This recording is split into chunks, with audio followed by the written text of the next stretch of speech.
Nothing is more awkward than two European men sat on top of one another being pulled around a UNESCO World Heritage Site by a fit young Japanese lad. For clarity, it's his job. He was only too happy and we checked and he gets paid well. Actually, he gets paid very well, but we won't go into that. What do giant pandas and tourists have in common? They both love a bamboo forest. Kyoto used to be capital of Japan back in the olden days, and you can't throw a ninja star here without hitting an ancient temple or palace. But this one is 700 years old and a big deal. Tenryuji, I think it's pronounced. I'd read extensively about the samurai this city is known for, but arrived at the most famous of temples clueless to the fame of the rickshaw operators here. Apparently we're getting pulled up the hill by men in rickshaws. I didn't ask, but apparently they're ripped.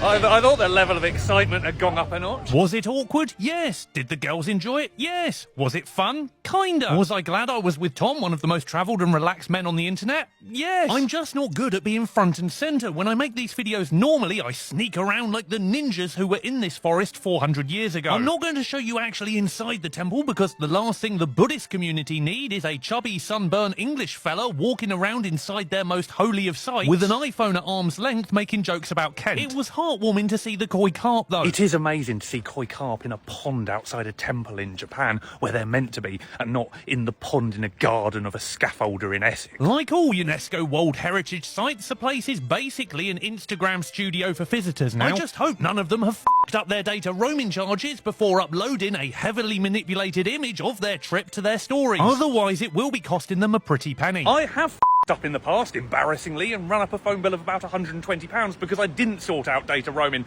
and that was when I started working with Aerolo. You're travelling to another country, so you download Aerolo, you select which country you're going to, you choose which phone plan you want for when you're there, you buy the eSIM and activate it when you travel. You then use your phone as normal, keeping your number, and you save a fortune in roaming charges. Easy. And if you download Aerolo and use code PHIL20 at checkout, they'll give you 20% off an eSIM through June. You can buy it now and you don't have to activate it until you go away in a few months if you don't want to. The Japanese are the most welcoming, friendly and socially aware people on the planet, but that doesn't stop everyone coming throwing coins into their sacred pool like it's a wishing well at a school fete.